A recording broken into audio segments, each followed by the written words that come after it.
ऐसे टॉपिक ते गुफ्तगू करन लगा कि शर्म आती है। पहलों तो मैं अपने आप तो शर्मिंदा हाँ। पहलों मैं खुद शर्मिंदा हाँ कि मैं भी ये काम करता रहा तो ये मैं क्यों करता रहा। मैं मतलब हुण जी करता है कि कोई एडा डूंगा खूह होवे जिथे शर्म ना बंदा डुब के मर जाए। ये काम मैं भी किया, पर हुण ये गल है कि ये हटिया नहीं। ये है गालां। गालां साडे पंजाबी च, सराइकी च, पश्तो च, सिंधी च, पोठोहारी च, बलोच सारियां जबानां च ने। ते लेकिन पंजाबी च कदरे मैं वेख्या कि ज्यादा गालां कड्डदे ने लोग, ते कुछ गालां दे फिर बड़े किस्म ने। लेकिन ये पंजाबी वाले तो बाद मैं ये अहले जुबान के बारे भी एक गल तुहानूं दसांगे कि वो की गाल कड्डदे ने, जिहड़े बहुत ही मुहज्जब ने। ज़ाहिर है पहलों दे पढ़े लिखे भी ज्यादा ने। पंजाबी दे विच एक इहदियां बड़ियां किस्मां ने गालां दियां। एक कई जिले ऐसे ने पंजाब दे जिथे मसल तौर ते ओ सालिया की करदा पिया, वो प्यो नूं भी कहंदे ओ सालिया की करदा पिया। ਉਹ ਉਹਨਾਂ ਦੇ ਜ਼ੇਨ ਦੇ ਵਿੱਚ ਗਾਲੀ ਨਹੀਂ ਹੁੰਦੀ ਤੇ ਨਾ ਹੀ ਉਹਨਾਂ ਨੂੰ ਉਹ ਕੋਈ ਬੁਰਾ ਸਮਝ ਕੇ ਕਰ ਰਹੇ ਹੁੰਦੇ। ਉਹ ਇੱਕ ਮਤਲਬ ਉਹਨਾਂ ਦਾ ਤਕੀਆ ਕਲਾਮ ਬਣ ਗਿਆ ਹੁੰਦਾ, ਇਹ ਸਮਝ ਲਓ। ਇੱਕ ਹੋਰ ਤਕੀਆ ਕਲਾਮ ਬਣਿਆ ਹੁੰਦਾ ਜਿਹੜਾ ਰਹਿਤਲ ਦਾ। ਕੋਈ ਨਾ ਕੋਈ ਰਹਿਤਲ ਦੇ ਵਿੱਚ ਐਸੀ ਪੈ ਜਾਂਦੀ ਹੈ ਕਿ ਉਹ ਕੋਈ ਵੀ ਗੱਲ ਉਹ ਫਲਾਣੀ ਹੋਇਆ ਦੀ ਫਲਾਣੀ, ਉਹ ਯਾਰ ਉਹ ਫਲਾਣਾ ਇਦਾਂ। ਜਾਂ ਕਿਸੇ ਸ਼ੈ ਨੂੰ ਵੀ ਗੱਲ ਕਰਨੀ ਹੋਵੇ ਤਾਂ ਉਹਨੂੰ ਵੀ ਗਾਲ ਕੱਢਣੀ। ਤੇ ਇਹ ਰਹਿਤਲ ਦੇ ਵਿੱਚ ਜਿਹੜੀ ਗਾਲ ਇੰਨੀ ਪੱਕ ਗਈ ਆ ਕਿ ਜਿਹੜੇ, ਚੂੰਕਿ ਹੁਣ ਮੈਂ ਗੱਲ ਪਾਕਿਸਤਾਨ ਦੀ ਕਰ ਰਿਹਾ, ਪਾਕਿਸਤਾਨ ਦੇ ਵਿੱਚ ਇਹ ਗਾਲ ਹਰ ਜ਼ਬਾਨ ਵਾਲੇ ਨੂੰ ਇੰਨੀ ਪੱਕ ਗਈ ਆ ਕਿ ਹੁਣ ਉਹ ਸ਼ਰਮ ਮਹਿਸੂਸ ਵੀ ਨਹੀਂ ਕਰ ਰਿਹਾ ਹੁੰਦਾ ਕਿ ਜਿਹੜੀ ਉਹ ਗਾਲ ਕੱਢਣ ਡਿਆ ਹੈ ਕਿਸੇ ਨੂੰ ਨਹੀਂ ਕੱਢਣ ਡਿਆ। ਇਹ ਮਾਹੌਲ ਦੇ ਮੁਤਾਬਕ ਹੈ, ਯਾਰ ਹੈ ਫਲਾਣੇ, ਯਾਰ ਇਹ ਕਿਸੇ ਚੀਜ਼ ਨੂੰ ਵੀ ਗਾਲ ਕੱਢ ਦਿੰਦਾ, ਮਾਹੌਲ ਨੂੰ ਵੀ ਕੱਢ ਦਿੰਦਾ, ਸਿਆਸਤ ਨੂੰ ਵੀ ਕੱਢ ਦਿੰਦਾ, ਜਨਰਲੀ ਵੀ ਕੱਢ ਦਿੰਦਾ। ਪਰ ਉਹ ਜਦੋਂ ਗਾਲ ਕੱਢਦਾ ਹੈ ਤੇ ਜਿਹਨੂੰ ਉਰਦੂ 'ਚ ਕਹਿੰਦੇ ਗਾਲੀ ਬਕਦਾ ਹੈ, ਉਸ ਵੇਲੇ ਉਹ ਇਹ ਭੁੱਲ ਜਾਂਦਾ ਹੈ ਕਿ ਜਿਹੜੀ ਗਾਲੀ ਉਹ ਬਕ ਰਿਹਾ ਜਾਂ ਗਾਲ ਉਹ ਕੱਢ ਰਿਹਾ, ਉਹ ਜਿਹੜੀ ਹੈ ਉਹ ਜਾਂ ਤੇ ਉਹਨਾਂ 'ਚੋਂ ਬਹੁਤ ਸਾਰੇ ਐਸੀ ਹੁੰਦੀ ਕਿ ਉਹਨਾਂ ਦੇ ਮਾਂ ਭੈਣਾਂ ਆਪਣੀਆਂ ਵੀ ਸੱਜੇ ਖੱਬੇ ਬੈਠੀਆਂ ਹੁੰਦੀਆਂ। ਜੇ ਸੱਜੇ ਖੱਬੇ ਨਹੀਂ ਬੈਠੀਆਂ ਹੁੰਦੀਆਂ ਤੇ ਕਿਸੇ ਨੇੜੇ ਤੇੜੇ ਸੁਣ ਰਹੀਆਂ ਹੁੰਦੀਆਂ। ਜੇ ਨੇੜੇ ਤੇੜੇ ਨਹੀਂ ਸੁਣ ਰਹੀਆਂ ਹੁੰਦੀਆਂ ਤੇ ਉਹ ਡਾਇਰੈਕਟ ਇਨਡਾਇਰੈਕਟ ਉਹਨਾਂ ਕੋਲ ਪਹੁੰਚ ਜਾਂਦੀਆਂ। ਤੇ ਜੇ ਨਹੀਂ ਪਹੁੰਚਦੀ ਕੋਈ ਐਸੀ ਗੱਲ ਤੇ ਉਹਨਾਂ ਨੂੰ ਪਤਾ ਹੁੰਦਾ ਕਿ ਇਹ ਰੋਜ਼ ਦਾ ਕੰਮ ਹੈ। ਇਹ ਉਹ ਗੱਲ ਹੈ। ਇੱਕ ਫਿਰ ਅੱਗੇ ਗਾਲੀ ਆ ਜਿਹੜੀ ਇਹ ਵੀ ਗਾਲੀ ਹੈ ਨਾ, ਜਿਹੜੀ ਆਦਤ ਹੈ। ਮਸਲਨ ਇਹਦੇ 'ਚ ਇੱਕ ਬਹੁਤ ਵੱਡਾ ਬੰਦਾ ਉਹ ਲਾਇਕ ਇਹਤਰਾਮ ਚੀਫ ਮਿਨਿਸਟਰ ਪੰਜਾਬ ਦਾ ਸਮਝੀ ਹੈ, ਸ਼ੇਖ ਰਹੀਲ। ਉਹ ਇਹਨਾਂ ਦੇ ਮੋਹਤਰਮਾ ਦੇ ਬੇਟੇ ਦੀ ਸ਼ਾਦੀ ਤੇ ਹੁਣ 2-4 ਦਿਨ ਅੱਗੇ ਪਿੱਛੇ ਦੀ ਗੱਲ ਹੈ ਜਾਂ ਸ਼ਾਇਦ ਉਧਰ ਦੀ ਗੱਲ ਹੈ, ਉਸਨੇ ਇਤਨੀਆਂ ਗਲੀਜ਼ ਗਾਲੀਆਂ ਦਿੱਤੀਆਂ, ਇੰਨੀਆਂ ਗਲੀਜ਼ ਗਾਲੀਆਂ ਕੱਢੀਆਂ ਕਿ ਕੁੱਦ ਭਵਿਆ ਆਪਣੇ ਤੋਂ ਬਾਹਰ ਜਾਵੇ। ਤੇ ਮੈਂ ਇਹ ਸਮਝਿਆ ਕਿ ਭਈ ਇਹਨੂੰ ਇਹ ਗਰੂਰ ਆ ਗਿਆ ਕਿ ਭਈ ਮੈਂ ਏਡੀ ਵੱਡੀ ਸ਼ਖਸੀਅਤ ਦਾ ਸਮਝੀ ਬਣ ਚੱਲਿਆ। ਤੇ ਸ਼ਾਇਦ ਫਿਰ ਉਹਨੂੰ ਟੀਵੀ ਤੇ ਲਿਆ ਕਿਸੇ ਨੇ ਤੇ ਉਹਨੇ ਕਿਹਾ ਵੀ ਨਹੀਂ ਬਈ ਮੈਂ ਯਾਰ ਇਦਾਂ ਹੀ ਕੱਢਦਾ, ਮੇਰੀ ਆਦਤ ਬਣ ਗਈ ਯਾਰ ਇਹ। ਅੱਛਾ, ਇੱਕ ਵੱਡਾ ਪਣ ਹੈ ਉਹਦਾ। ਉਹਨੇ ਇਹ ਨਹੀਂ ਕਿਹਾ ਕਿ ਨਹੀਂ ਮੇਰੀਆਂ ਗਾਲਾਂ ਨੂੰ ਤੁਸੀਂ ਤਰੋੜ ਮੋੜ ਕੇ ਦੱਸਿਆ। ਉਹਨੇ ਇਹ ਵੀ ਨਹੀਂ ਕਿਹਾ ਕਿ ਮੈਂ ਤੇ ਕਦੇ ਕੱਢੀਆਂ ਹੀ ਨਹੀਂ। ਉਹਨੇ ਮੰਨਿਆ ਕਿ ਹਾਂ ਮੈਂ ਗਾਲਾਂ ਕੱਢਦਾ। ਇੱਕ ਯਾਨੀ ਇਹ ਕਲਚਰ ਵੀ ਹੈ ਸਾਡੇ ਗਾਲਾਂ ਕੱਢਣ ਦਾ ਕਿ ਜਿਹੜਾ ਇੱਕ ਕਿਸਮ ਦਾ ਉਹ ਲੋਕ ਇਤਨੇ ਆਦੀ ਹੋ ਜਾਂਦੇ ਨੇ ਕਿ ਜਿੰਨਾ ਚਿਰ ਉਹ ਗਾਲ ਕੱਢਣ ਉਹਨਾਂ ਨੂੰ ਸਵਾਦ ਹੀ ਨਹੀਂ ਆਉਂਦਾ, ਰੋਟੀ ਨਹੀਂ ਹਜ਼ਮ ਹੁੰਦੀ। ਫਿਰ ਉਹਨਾਂ ਨੂੰ ਇਹ ਨਹੀਂ ਹੁੰਦਾ ਕੋਈ ਵੀ ਆਪਣਾ ਸ਼ਰਮ ਹਿਆ ਨਹੀਂ ਹੁੰਦਾ ਕਿ ਉਹ ਜਿਹੜੇ ਹੁਣ ਉਹ ਜਿਹੜੀ ਆ, ਦੇਖੋ ਉਸ ਦਿਨ ਉਹਦੀ ਬੇਟੀ ਦੀ ਸ਼ਾਦੀ ਸੀ, ਇੱਕ ਦਿਨ ਅੱਗੇ ਪਿੱਛੇ ਜਾਂ ਉਸ ਦਿਨ ਸਾਰੀ ਦੁਨੀਆ ਸੁਣ ਰਹੀ ਹੈ। MN ਰਿਹਾ, ਇੰਨਾ ਵੱਡਾ ਬੰਦਾ ਹੈ, ਇੰਨਾ ਮੋਹਤਬਰ ਬੰਦਾ ਹੈ, ਉਂਝ ਵੀ ਸੁਣਿਆ ਕਿ ਬੰਦਾ ਵੀ ਚੰਗਾ, ਤੇ ਕੀ ਉਹਨੇ ਗੱਲ ਕੀਤੀ ਹੈ। ਇਹ ਗੱਲ ਅਸੀਂ ਵੀ ਕਰਦੇ ਰਹੇ ਹਾਂ। ਮੈਂ ਅੱਜ ਵੀ ਮੇਰਾ ਸ਼ਰਮ ਨਾਲ ਸਿਰ ਝੁਕ ਰਿਹਾ ਕਿ ਇਹ ਨਹੀਂ ਕਿ ਵੀ ਮੈਂ ਨਹੀਂ, ਇਹ ਮੈਂ ਲੋਕਾਂ ਨੂੰ ਉਂਗਲਾਂ ਦੇਣ, ਲੋਕਾਂ ਤੇ ਨਹੀਂ ਮੈਂ ਉਂਗਲਾਂ। ਇਹ ਅਸੀਂ ਸਾਡਾ ਕਲਚਰ ਹੈ ਪੂਰਾ, ਇਹ ਪਾਕਿਸਤਾਨ ਤੱਕ ਰਹਿਣਾ, ਮੈਂ ਬਾਕੀ ਬਾਹਰ ਨਹੀਂ ਜਾਣਾ। ਅੱਛਾ, ਹੁਣ ਇਹ ਦੂਸਰੀ ਕਿਸਮ ਹੈ। ਇਹ ਸੀ ਨਾ ਇੱਕ ਹੋਰ ਕਿਸਮ ਆ ਗਈ ਹੁਣ ਲੜਾ, ਜਿਹਦੇ 'ਚ ਕਿਸੇ ਨਾ ਕਿਸੇ ਹੱਦ ਤੱਕ ਥੋੜੀ ਬਹੁਤ ਮਾਫੀ ਆ। ਇਹ ਪਹਿਲੀਆਂ ਦੇ ਤੇ ਕੋਈ ਮਾਫੀ ਨਹੀਂ ਨਾ, ਜਿਹੜੀ ਤਕੀਆ ਕਲਾਮ ਵਾਲੀ ਵੀ ਨਹੀਂ, ਜਿਹੜੀ ਇਹ ਸ਼ੇਖ ਰਹੀਲ ਸਾਹਿਬ ਵਾਲੀ ਇਹ ਵੀ ਨਹੀਂ।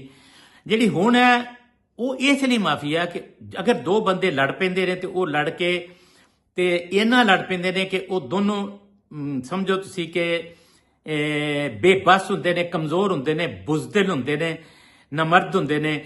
ਉਹ ਉਹਨਾਂ ਦੇ ਵਿੱਚ ਸ਼ਾਨ ਨਹੀਂ ਹੁੰਦੀ, ਦਲੀਲ ਦੀ ਅਕਲ ਨਹੀਂ ਹੁੰਦੀ, ਜਹਾਲਤ ਹੁੰਦੀ ਆ। ਉਹ ਮੁਜੱਸਮਾ ਜਹਾਲਤ ਹੁੰਦੇ ਨੇ, ਅਕਲ ਨੇੜਿਓਂ ਦੀ ਨਹੀਂ ਨੰਗੀ ਹੁੰਦੀ। ਉਹਨਾਂ ਨੇ ਉਹਨੂੰ ਪਤਾ ਹੀ ਨਹੀਂ ਹੁੰਦਾ ਵੀ ਇਹਦੇ ਹੋਰ ਵੀ 100 ਤਰੀਕੇ ਗੱਲ ਕਰਨ ਦੇ। ਇੱਕ ਉਹ ਨੇ ਉਦੋਂ ਕੱਢਦੇ ਜਦੋਂ ਲੜ ਰਹੇ ਹੁੰਦੇ ਨੇ। ਉਸ ਲੜਾਈ ਦੇ ਵਿੱਚ ਉਹ ਇਤਨੇ ਅੰਨੇ ਹੋ ਚੁੱਕੇ ਹੁੰਦੇ ਨੇ ਕਿ ਉਹਨਾਂ ਨੂੰ ਕੋਈ ਪਤਾ ਨਹੀਂ ਲੱਗ ਰਿਹਾ ਹੁੰਦਾ ਕਿ ਉਹ ਕੀ ਕਰ ਰਿਹਾ, ਬਲਕਿ ਮੁਕਾਬਲਾ ਹੁੰਦਾ ਕਿ ਇਹਨੇ ਕਿੰਨੀ ਭਾਰੀ ਗਾਲੀ ਕੱਢੀ ਹੈ ਤੇ ਮੈਂ ਉਸ ਤੋਂ ਕਿੰਨੀ ਭਾਰੀ ਗਾਲੀ ਕੱਢਾਂ। ਇਹ ਉਹਨਾਂ ਦੇ ਦਰਮਿਆਨ ਮੁਕਾਬਲਾ ਹੁੰਦਾ। ਅੱਛਾ, ਅਸੀਂ ਉਹ ਜਿਹੜਾ ਜ਼ਾਹਿਰ ਹੈ ਸਟੂਡੈਂਟ ਦੌਰ ਦੇ ਵਿੱਚ ਬੰਦੇ ਜਿਹੜੇ ਹਨ ਸਟੂਡੈਂਟ ਸਿਆਸਤ ਦੇ ਵਿੱਚ ਜੇਲ੍ਹ ਸ਼ੇਲ ਜਾਂਦੇ ਜੁੰਦੇ ਰਹਿੰਦੇ। ਤੇ ਕਰਾਚੀ ਮੈਂ ਗਿਆ ਇੱਕ ਵਾਰੀ, ਮੈਨੂੰ ਵੀ ਜਾਣਾ ਪਿਆ ਜੇਲ੍ਹ, ਪਰਚੇ ਵੀ ਮੈਂ ਉੱਥੋਂ ਦਿੱਤੇ 1-2 ਵਾਰੀ। ਤੇ ਉਹ ਇਸ ਤਰ੍ਹਾਂ ਹੋਇਆ ਕਿ ਮੈਂ ਸਮਝਦਾ ਸੀ ਕਿ ਜਿਹੜੇ ਉਰਦੂ ਬੋਲਣ ਵਾਲੇ ਜਿਹੜੇ ਇੱਧਰੋਂ ਆਏ ਨੇ, ਜਿਹੜੇ ਖਾਸ ਕਰ ਲਖਨਊ ਵੱਲੋਂ ਤੇ ਇੱਧਰੋਂ, ਤੇ ਸਾਡਾ ਇਹ ਤਸੱਵਰ ਸੀ ਸਾਡੇ ਦੀ, ਅਸੀਂ ਇਹਨਾਂ ਨੂੰ ਅਹਿਲੇ ਜ਼ਬਾਨ ਕਹਿੰਦੇ ਕਿ ਇਹ ਗਾਲੀ ਨਹੀਂ ਕੱਢਦੇ ਹੋਣਗੇ, ਕਿਉਂਕਿ ਇਹ ਤੇ ਕਹਿੰਦੇ ਵੀ ਗਾਲੀ ਨਾ ਬਕੋ, ਤੇ ਅਸੀਂ ਕਹਿੰਦੇ ਗਾਲੀ ਨਾ ਕੱਢੋ। ਪਰ ਉੱਥੇ ਮੈਂ ਹੈਰਾਨ ਹੋ ਗਿਆ, ਮੈਨੂੰ ਥਾਂ ਨਾ ਲੱਭੇ ਕਿ ਉਹ ਦੋ ਮੁੰਡੇ ਆਪਸ 'ਚ ਇੱਕ ਦੂਸਰੇ ਨੂੰ ਵੇਖ ਨਹੀਂ ਰਹੇ। ਇੱਕ ਬੈਰਕ ਹੈ ਸਾਡੇ ਸੱਜੇ ਤੇ ਇੱਕ ਬੈਰਕ ਹੈ ਸਾਡੇ ਖੱਬੇ, ਨਾ ਅਸੀਂ ਉਹਨਾਂ ਨੂੰ ਵੇਖ ਰਹੇ ਹਾਂ। ਉਹ ਬੈਰਕ ਦੇ ਵਿੱਚੋਂ ਦੀ ਇੱਕ ਦੂਸਰੇ ਨੂੰ ਗਾਲਾਂ ਕੱਢ ਰਹੇ ਨੇ, ਤੇ ਜਿਹੜੀਆਂ ਗਾਲਾਂ ਉਹਨਾਂ ਨੇ ਕੱਢੀਆਂ, ਯਾਨੀ ਉਹਨਾਂ ਦੇ ਮੁਤਾਬਕ ਜਿਹੜੀਆਂ ਗਾਲੀਆਂ ਉਹਨਾਂ ਨੇ ਬਕੀਆਂ, ਨਾ ਮੇਰੇ ਤਸੱਵਰ ਸੀ, ਨਾ ਮੈਂ ਕਦੇ ਸੁਣਿਆ ਸੀ, ਨਾ ਮੈਂ ਸੁਣ ਸਕਦਾ ਸੀ, ਨਾ ਮੈਂ ਸੋਚ ਸਕਦਾ ਸੀ ਕਿ ਉਰਦੂ ਬੋਲਣ ਵਾਲਿਆਂ ਦੀ ਗਾਲ ਜਿਹੜੀ ਪੰਜਾਬੀ ਤੇ ਕੋਈ ਸ਼ੈ ਨਹੀਂ, ਪੰਜਾਬੀ ਗਾਲਾਂ ਤੇ ਕਮੀ ਕਮੀਨ ਹੈ। ਉਹ ਗਾਲ ਉਹਨੇ ਉਹ ਗਾਲਾਂ ਕੱਢੀਆਂ ਉਹਨਾਂ ਨੇ, ਉਹ ਗਾਲਾਂ ਕੱਢੀਆਂ ਕਿ ਜਿਹੜੀਆਂ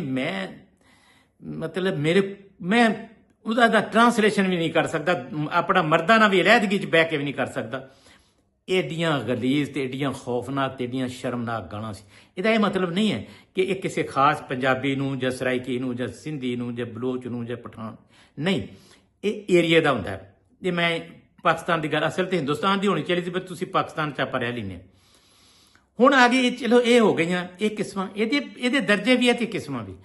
ਜਿਹੜੇ ਇਹਦੇ ਬੇਗੈਰਤੀ ਦੇ ਦਰਜੇ ਆ ਕਿ ਜਿੱਡਾ ਕੋਈ ਵੱਡਾ ਬੇਗੈਰਤ ਹੋਏਗਾ ਓਡੇ ਮੌਕੇ ਦੇ ਹਿਸਾਬ ਨਾਲ ਉਦਾਂ ਦੀ ਉਹ ਗਾਲ ਕੱਢੇਗਾ, ਜਾਂ ਜਿਤਨਾ ਬੁਜ਼ਦਿਲ ਹੋਗਾ ਜਾਂ ਜਿਤਨਾ ਕਮਜ਼ੋਰ ਹੋਏਗਾ। ਬਾਜ਼ ਔਕਾਤ ਇੱਕ ਕਿਸਮ ਇਹ ਵੀ ਆ ਕਿ ਬਾਜ਼ ਔਕਾਤ ਬੰਦਾ ਜਿਹੜਾ ਹੈ ਨਾ ਉਹ ਐਡਾ ਬੇਬਸ ਹੋ ਜਾਂਦਾ। ਕੁਝ ਖਵਾਤੀਨ ਐਸੀਆਂ ਮਿਸਾਲ ਦੇ ਤੌਰ ਤੇ ਕਿ ਮੈਂ ਸਾਡੇ ਬਤੌਰ ਵਕੀਲ ਬੜੇ ਕੇਸ ਆਏ ਨੇ ਕਿ ਖਮਨ ਜਿਹੜੇ ਬੀਵੀਆਂ ਨੂੰ ਗਾਲਾਂ ਕੱਢਦੇ ਤੇ ਉਹ ਗੱਲ ਵੀ ਕਿਉਂ ਕੱਢਦਾ, ਉਹਨੇ ਕਿਹਾ ਜੀ ਗੱਲ ਇਹ ਹੈ ਵੀ ਨਾ ਚਪੇੜ ਮਾਰਨ ਜੋਗਾ, ਨਾ ਛੁਰੀ ਮਾਰਨ ਜੋਗਾ, ਨਾ ਬੰਦੂਕ ਮਾਰਨ ਜੋਗਾ, ਇਹ ਗੱਲ ਹੀ ਐਸੀ ਕਰ ਦਿੰਦੀ ਹੈ, ਇਹ ਹਰਕਤ ਹੀ ਐਸੀ ਕਰ ਦਿੰਦੀ ਹੈ, ਗਾਲਾਂ ਤੋਂ ਸਵਾਸ ਕੀ ਰਹਿ ਜਾਂਦਾ ਫਿਰ, ਜਾਂ ਫਿਰ ਕੰਧਾਂ 'ਚ ਸਿਰ ਮਾਰਾਂ। ਉਹ ਵੀ ਮੈਂ ਉਹਨੂੰ ਐਪਰੀਸ਼ੀਏਟ ਨਹੀਂ ਕਰਦਾ, ਲੇਕਿਨ ਉਹਨੂੰ ਕਿਸੇ ਹੱਦ ਤੱਕ ਵੀ ਜੇ ਵਿਚਾਰਾ ਬੇਬਸ ਹੋ ਜਾਏ, ਖਰੇ ਕੋਈ ਐਸੀ ਸਿਚੁਏਸ਼ਨ ਆ ਜਾਂਦੀ ਹੋਏਗੀ, ਮੇਰੇ ਤੇ ਨਹੀਂ ਆਈ ਕਦੇ, ਤੇ ਜੇ ਆ ਜਾਂਦੀ ਹੋਏਗੀ ਤੇ ਚਲੋ ਉਹਦਾ ਦਰਜਾ ਘੱਟ ਹੈ। ਕਿਸੇ ਨੂੰ ਵੀ ਬੀਵੀ ਨੂੰ ਨਹੀਂ, ਕਿਸੇ ਵੀ ਉਸ ਨੂੰ ਜਿਹਦੇ ਤੇ ਉਹ ਹੱਥ ਨਹੀਂ ਚੁੱਕ ਸਕਦਾ ਤੇ ਅਗਰ ਗਾਲ ਨਾਲ ਗੁਜ਼ਾਰਾ ਹੋ ਜਾਂਦਾ, ਚੰਗੀ ਗੱਲ ਨਹੀਂ ਹੈ। ਪਰ ਚਲੋ ਕਦਰੇ ਉਹ ਘੱਟ ਜ਼ਲਾਲਤ ਹੈ ਤੇ ਬੇਗੈਰਤੀ ਹੈ ਤੇ ਕਮੀਨਗੀ। ਹੁਣ ਜਿਹੜਾ ਇਹਨਾਂ ਦਾ ਆਲਾ ਤਰੀਨ ਦਰਜਾ ਨਾ ਗਾਲੀ ਦਾ, ਜਿਹਦਾ ਕੋਈ ਜਵਾਜ਼ ਹੀ ਨਹੀਂ, ਤੇ ਜਿੱਥੇ ਆ ਕੇ ਇਨਸਾਨੀਅਤ ਮਰ ਜਾਂਦੀ ਹੈ, ਤੇ ਜਿੱਥੇ ਆਣ ਕੇ ਉਹ ਗਾਲ ਵੀ ਕਹਿੰਦੀ ਆ ਕਿ ਲੱਖ ਦੀ ਲਾਹਨਤ ਹੈ ਕੱਢਣ ਵਾਲੇ ਨੂੰ, ਜਿੱਥੇ ਗਾਲ ਵੀ ਕਹਿੰਦੀ ਆ ਕਿ ਓਏ ਹੋਏ ਮੈਂ ਗਾਲ ਆ, ਉਹ ਮੈਂ ਇਸ ਗਲੀਜ਼ ਬੰਦੇ ਦੇ ਮੂੰਹ ਚੋਂ ਨਿਕਲ ਰਹੀ, ਉਹ ਤਹਿਰੀਰੀ ਗਾਲ, ਯਾਨੀ ਤਹਿਰੀਰੀ ਗਾਲੀ, ਜਿਹੜੀ ਲੋਕ ਇਸ ਤਰ੍ਹਾਂ ਜਿਵੇਂ ਮੈਂ ਹੁਣ ਪ੍ਰੋਗਰਾਮ ਕਰ ਰਿਹਾ ਤੇ ਜਿਹੜੀਆਂ ਥੋੜੀ ਦੇਰ ਬਾਅਦ ਮੈਨੂੰ ਗਾਲਾਂ ਪੈਣੀਆਂ, ਜਿਨ੍ਹਾਂ ਨੂੰ ਮੇਰੀਆਂ ਗੱਲਾਂ ਬੁਰੀਆਂ ਲੱਗਣੀਆਂ, ਉਹਨਾਂ ਨੇ ਮੈਨੂੰ ਗਾਲਾਂ ਕੱਢਣੀਆਂ। ਮੈਂ ਤੇ ਪਿਛਲੇ 10-15 ਸਾਲ ਤੋਂ ਸੁਣ ਰਿਹਾ, ਇੰਨੀਆਂ ਗਾਲਾਂ ਮੈਨੂੰ ਕੱਢਦੇ ਨੇ ਲੋਕ, ਇੰਨੀਆਂ ਗਾਲਾਂ ਕੱਢਦੇ ਨੇ। ਉਹਨੂੰ ਕਹਿੰਦੇ ਨੇ ਤਹਿਰੀਰੀ ਇਨਵੀਟੇਸ਼ਨ, ਕਿ ਆ ਬਈ ਤੂੰ ਮੇਰੀ ਮਾਂ ਭੈਣ ਧੀ ਨੂੰ ਪੁਣ ਤੋਂ ਮਤਲਬ ਕਹਿਣਾ ਹੁੰਦਾ ਗਾਲ ਕੱਢ। ਅਸਲ ਬੇਗੈਰਤ ਤੇ ਅਸਲ ਵੱਡੀ ਗਾਲ ਤੇ ਅਸਲ ਗਲਾਦਤ ਤੇ ਅਸਲ ਬਦਬਖਤ ਤੇ ਅਸਲ ਕਮੀਨੇ ਤੇ ਅਸਲ ਛੋਟੇ ਤੇ ਅਸਲ ਕਮੀ ਜ਼ੇਨ ਦੇ ਤੇ ਅਸਲ ਜਾਹਿਲ ਇਹ ਲੋਕ ਨੇ ਜਿਹੜੇ ਕਮੈਂਟਸ ਤੇ ਗਾਲਾਂ ਕੱਢਦੇ। ਭਲਿਓ ਲੋਕੋ, ਤੁਹਾਨੂੰ ਉਹਦੀ ਗੱਲ ਨਹੀਂ ਪਾਉਂਦੇ। ਜੇ ਤੁਹਾਡੇ ਕੋਲ ਦਲੀਲ ਨਹੀਂ ਨਾ ਸੀ, ਤੁਸੀਂ ਉਹਨੂੰ ਕਹਿ ਦਿਓ, ਇੰਨਾ ਕਹਿ ਦਿਓ ਤੂੰ ਬੜਾ ਜਾਹਿਲ ਹੈ ਬਈ, ਤੇਰੀ ਸਾਰੀ ਗੱਲ ਜਾਹਿਲਾਂ ਵਾਲੀ ਹੈ, ਸਾਰੀ ਗੱਲ ਝੂਠ ਹੈ। ਤੁਸੀਂ ਹੋਰ ਦਲੀਲ ਨਾ ਦਿਓ, ਉਹਨੂੰ ਕਹਿ ਦਿਓ ਵੀ ਤੂੰ ਬੜਾ ਕਮੀਨਾ ਵੇ, ਮੈਨੂੰ ਤੇਰੀ ਗੱਲ ਨਾਲ ਇਤਫਾਕ ਨਹੀਂ ਹੈ, ਜਾਂ ਜਿਹਦੇ ਬਾਰੇ ਤੂੰ ਗੱਲ ਕਰ ਰਿਹਾ ਉਹ ਤਾਂ ਬਹੁਤ ਨੇਕ ਹੈ ਬਈ। ਕੋਈ ਵੀ ਕਰ ਲਓ, ਜੋ ਮਤਲਬ ਗੁੱਜਾ ਦੇ ਦਿਓ, ਘਟੀਆ ਕਹਿ ਦਿਓ। ਤੁਸੀਂ ਜਦੋਂ ਸਿੱਧੇ ਮਾਵਾਂ ਭੈਣਾਂ ਨਾਲ ਚਲੇ ਜਾਂਦੇ ਹੋ ਤੇ ਤੁਸੀਂ ਇਹ ਕੀ ਕਰਦੇ ਹੋ, ਜਿਹੜਾ ਕਮੈਂਟ ਦੇ ਵਿੱਚ ਗਾਲ ਕੱਢਦਾ ਉਹਨੂੰ ਅੱਜ ਸਮਝਾ ਦਿਆਂ, ਉਹ ਦੁਨੀਆ ਦਾ ਗਲੀਜ਼ ਤਰੀਨ ਆਦਮੀ ਹੈ, ਕਿਉਂਕਿ ਉਹ ਤਹਿਰੀਰ ਤੌਰ ਤੇ ਦਰਖਾਸਤ ਕਰਦਾ ਹੈ ਕਿ ਆ ਮੈਨੂੰ ਮੈਂ ਆਹ ਗਾਲ ਤੁਹਾਨੂੰ ਕੱਢਣ ਲੱਗਾ, ਇਸ ਤੋਂ ਵੱਡੀ ਕੋਈ ਮੇਰੀ ਮਾਂ ਭੈਣ ਧੀ ਨੂੰ ਕੱਢੋ। ਬਈ ਅੱਗੇ ਖਿਆਲ ਉਹਨੂੰ ਨਹੀਂ ਪਤਾ ਇਸ ਗੱਲ ਦਾ, ਵੀ ਜਦੋਂ ਤੂੰ ਗਾਲ ਕੱਢਿਆ ਕਿਸੇ ਨੂੰ ਤੋਂ ਵੀ ਤਹਿਰੀਰੀ, ਤੇ ਉਹ ਕਮੈਂਟਸ ਜਿਹੜੇ ਆ ਉਹ ਮੈਂ ਇਕੱਲਾ ਨਹੀਂ ਪੜ੍ਹ ਰਿਹਾ, ਤੇ ਹੋਰ ਵੀ 100 ਬੰਦਾ ਪੜ੍ਹ ਰਿਹਾ, ਤੇ ਫਿਰ ਮੈਂ ਉਹਦੇ ਵਾਸਤੇ ਗੁਲਦਸਤਾ ਲੈ ਕੇ ਜਾਣਾ? ਹਾਂ, ਇੱਕ ਗੱਲ ਮੈਂ ਨਾ ਕੀਤੀ ਨਾ ਮੈਂ ਕਰਨੀ। ਉਹ ਇਹ ਜਿਹੜੇ ਬਦਬਖਤ, ਇਹ ਛੋਟੇ ਲੋਕ, ਇਹ ਘਟੀਆ ਲੋਕ, ਇਹ ਨੀਚ ਲੋਕ, ਇਹ ਅੱਲਾਹ ਤਾਲਾ ਇਹਨਾਂ ਦੇ ਮਾਂ ਪਿਓ ਨੂੰ ਸਲਾਮਤ ਰੱਖੇ, ਇਹਨਾਂ ਧੀਆਂ ਭੈਣਾਂ ਦੀ ਇੱਜ਼ਤ ਸਲਾਮਤ ਰੱਖੇ। ਇਹ ਨੀਚ ਲੋਕ ਜਿਹੜੇ ਨੇ, ਮੈਂ ਇਹਨਾਂ ਦੀ ਮਾਂ ਭੈਣ ਧੀ ਨੂੰ ਵਾਪਸੀ ਗਾਲੀ ਨਹੀਂ ਦੇਵਾਂਗਾ। ਕਿਉਂ? ਇਹ ਤੇ ਨੀਚ ਨੇ। ਮੈਂ ਕੋ ਨੀਚ? ਇਹਨਾਂ ਦੀ ਮਾਂ ਭੈਣ ਧੀ ਮੇਰੇ ਵਾਸਤੇ ਕਾਬਿਲ ਇਹਤਰਾਮ ਹੈ, ਮੈਂ ਉਹਨਾਂ ਦਾ ਇਹਤਰਾਮ ਕਰਾਂਗਾ। ਅਕਸਰ ਨੂੰ ਮੈਂ ਲਿਖ ਦਿੰਦਾ ਹੁੰਦਾ ਕਮੈਂਟਸ ਤੋਂ ਵਾਪਸ, ਉਹ ਯਾਰ ਕੋਈ ਹੌਲਾ ਹੱਥ ਰੱਖ ਲਓ, ਹਰ ਬੰਦੇ ਨੂੰ ਜੀਣ ਦਾ ਹੱਕ ਹੈ। ਅਗਰ ਮੇਰੀ ਇਹ ਰਾਏ ਹੈ, ਤੁਹਾਡੀ ਰਾਏ ਇਹ ਨਹੀਂ, ਜਿਹੜਾ ਤੁਹਾਡੇ ਨਾਲ ਨਾ ਰਲੇ ਉਹਨੂੰ ਗਾਲਾਂ ਕੱਢਣੀਆਂ, ਇਹ ਤੇ ਕੋਈ ਗੱਲ ਨਹੀਂ।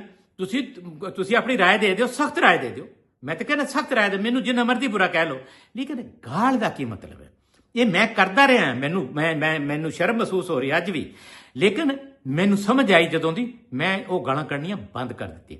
ਹੁਣ ਇਹ ਜਿਹੜਾ ਨਸਲ ਹੈ ਨਾ, ਜਿਹੜੀ ਸਭ ਤੋਂ ਗਲੀਜ਼ ਨਸਲ ਇਹ ਆ, ਜਿਹੜੇ ਵਾਜਾਂ ਮਾਰਦੇ, ਆਓ ਲੋਕੋ ਆਓ ਮੇਰੀ ਮਾਂ ਭੈਣ ਧੀ ਨੂੰ ਗਾਲ ਕੱਢੋ, ਆਓ ਲੋਕੋ ਮੇਰੀ ਮਾਂ ਭੈਣ ਧੀ ਨੂੰ ਪੁਣੋ ਦਾ ਮਤਲਬ ਵੀ ਗਾਲ ਕੱਢਣਾ ਹੁੰਦਾ। ਇਹ ਉਹ ਤਬਕਾ ਹੈ, ਪਤਾ ਨਹੀਂ ਇਹ ਜਹਾਲਤ ਦੇ ਕਿਹੜੇ ਖਾਤੇ 'ਚ ਹੈ, ਇਹ ਜਹਾਲਤ ਦੇ ਕਿੱਥੇ ਜੰਮੇ ਨੇ, ਕਿੱਥੇ ਜਵਾਨ ਹੋਏ ਨੇ, ਕਿੱਥੇ ਇਹਨਾਂ ਦੀ ਪਰਵਰਿਸ਼ ਹੋਈ ਹੈ, ਹੋਰ ਇਹਨਾਂ ਦੇ ਮਾਂ ਪਿਓ ਕੋਲੋਂ ਕੀ ਗਲਤੀ ਖਤਾ ਹੋਈ ਹੈ, ਹੋਰ ਇਹਨਾਂ ਦੀ ਔਲਾਦ ਕੋਲੋਂ ਕੀ ਖਤਾ ਹੋਈ ਹੈ, ਹੋਰ ਉਹਨਾਂ ਮਾਸੂਮ ਤੇ ਮੁਕੱਦਸ ਇਹਨਾਂ ਦੀਆਂ ਮਾਵਾਂ ਤੇ ਭੈਣਾਂ ਤੇ ਧੀਆਂ ਕੋਲੋਂ ਕੀ ਖਤਾ ਹੋਈ ਆ, ਕਿ ਜਦੋਂ ਇਹ ਨਾਮਰਦ ਖੁਸਰੇ, ਇਹ ਜਦੋਂ ਗਾਲ ਦਾ ਜਵਾਬ, ਦਲੀਲ ਦਾ ਜਵਾਬ ਦਲੀਲ ਨਹੀਂ ਦੇ ਸਕਦੇ, ਜਦੋਂ ਇਹ ਅਕਲ ਦੇ ਜਵਾਬ ਅਕਲ 'ਚ ਨਹੀਂ ਦੇ ਸਕਦੇ, ਜਦੋਂ ਦੂਸਰੇ ਨੂੰ ਜੀਣ ਦਾ ਹੱਕ ਨਹੀਂ ਦੇ ਸਕਦੇ, ਜਦੋਂ ਦੂਸਰੇ ਦਾ ਹੱਕ ਬੋਲਣ ਦਾ ਵੀ ਖੋਣਾ ਹੈ, ਉਹ ਕਰਨੀ ਹੈ ਜੋ ਇਹ ਚਾਹਣ। ਤੇ ਇਹ ਫਿਰ ਉਹ ਬਦਬਖਤ ਤੇ ਕਮੀਨੇ ਤੇ ਛੋਟੇ ਤੇ ਨੀਚ ਤੇ ਨਪੜ ਤੇ ਜਾਹਿਲ ਤੇ ਗਵਾਰ ਲੋਕ ਨੇ, ਜਿਹੜੇ ਲਿਖ ਕੇ ਕਹਿੰਦੇ ਆ ਮੇਰੀ ਮਾਂ ਭੈਣ ਨੂੰ ਗਾਲ ਕੱਢ। ਪਰ ਇਹਨਾਂ ਨੂੰ ਮੈਂ ਇੱਕ ਵਾਰਨਿੰਗ ਦੇਣਾ ਚਾਹੁੰਦਾ, ਮੈਨੂੰ ਕੱਢੀ ਰੱਖੋ, ਮੈਨੂੰ ਪਤਾ ਹੋਰ ਵੀ ਮੈਨੂੰ ਬੜੀਆਂ ਨੇ, ਮੈਨੂੰ ਬਹੁਤ ਕੱਢਦੇ ਨੇ ਲੋਕ, ਲੇਕਿਨ ਮੈਂ ਸੋਚਿਆ, ਮੈਂ ਕਿਹਾ ਯਾਰ ਇਹ ਤੇ ਦਾਵਤ ਦਿੰਦੇ ਨੇ ਆਪਣੀ ਮਾਂ ਭੈਣ ਧੀ ਪਣਵਾਉਣ ਵਾਸਤੇ, ਤੇ ਉਹ ਜਿਹੜੀ ਇਹਨਾਂ ਦੀ ਮਾਂ ਭੈਣ ਧੀ ਹੈ, ਮੈਂ ਤੇ ਉਹਨਾਂ ਨੂੰ ਇੱਜ਼ਤ ਕਰਦਾ, ਮੇਰੇ ਵਾਸਤੇ ਤੇ ਕਾਬਿਲ ਇਹਤਰਾਮ ਹੈ। ਇਹ ਬੇਗੈਰਤ ਨੇ ਨਾ ਆਪਣੀ ਮਾਂ ਭੈਣ ਨੂੰ ਗਾਲਾਂ ਕੱਢ ਪਾਉਣਾ ਚਾਹੁੰਦੇ, ਮੈਂ ਤੇ ਨਹੀਂ ਬੇਗੈਰਤ, ਮੈਂ ਤੇ ਗੈਰਤ ਮੰਨਦੇ, ਮੈਂ ਤੇ ਇਹਨਾਂ ਦੀ ਮਾਂ ਭੈਣ ਧੀ ਨੂੰ ਵੀ ਗਾਲ ਨਹੀਂ ਕੱਢ ਸਕਦਾ, ਨਹੀਂ ਸੁਣ ਸਕਦਾ। ਕੋਈ ਕੱਢੇ ਮੈਂ ਉਹਦੇ ਤੇ ਉਨੀਆਂ ਹੀ ਲਾਨਤਾਂ ਪਾਵਾਂਗੇ ਜਿੰਨੀਆਂ ਇਹਨਾਂ ਖਬੀਸਾਂ ਤੇ ਪਾਉਣਾ।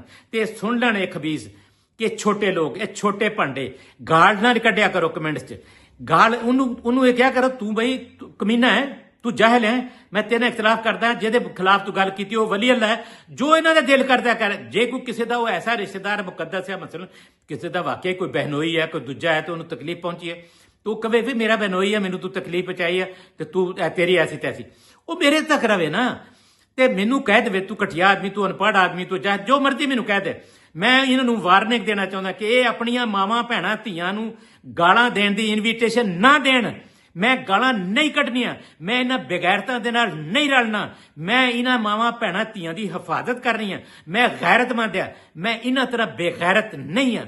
ਔਰ ਹਰ ਉਹ ਬੰਦਾ ਜਿਹੜਾ ਦੂਸਰੇ ਦੀ ਮਾਂ ਭੈਣ ਧੀ ਨੂੰ ਗਾਲ ਕੱਢਦਾ, ਉਹ ਗੈਰਤਮੰਦ ਨਹੀਂ ਹੈ, ਉਹ ਬੇਗੈਰਤ ਹੈ। ਮੈਂ ਵੀ ਇਹ ਕਰਦਾ ਰਿਹਾ, ਮੈਨੂੰ ਗੈਰਤ ਆ ਗਈ ਹੈ, ਮੈਂ ਤੋਬਾ ਕਰ ਲਈ ਹੈ, ਤੁਸੀਂ ਕਰ ਲਓ। ਸਭ ਤੋਂ ਵੱਡਾ ਬੇਗੈਰਤ ਉਹ ਆ ਜਿਹੜਾ ਕਮੈਂਟਸ 'ਚ ਗਾਲੀ ਕੱਢਦਾ, ਕਿਉਂਕਿ ਉਹਨੂੰ ਸਾਰੀ ਦੁਨੀਆ ਦੇਖ ਰਹੀ ਹੈ।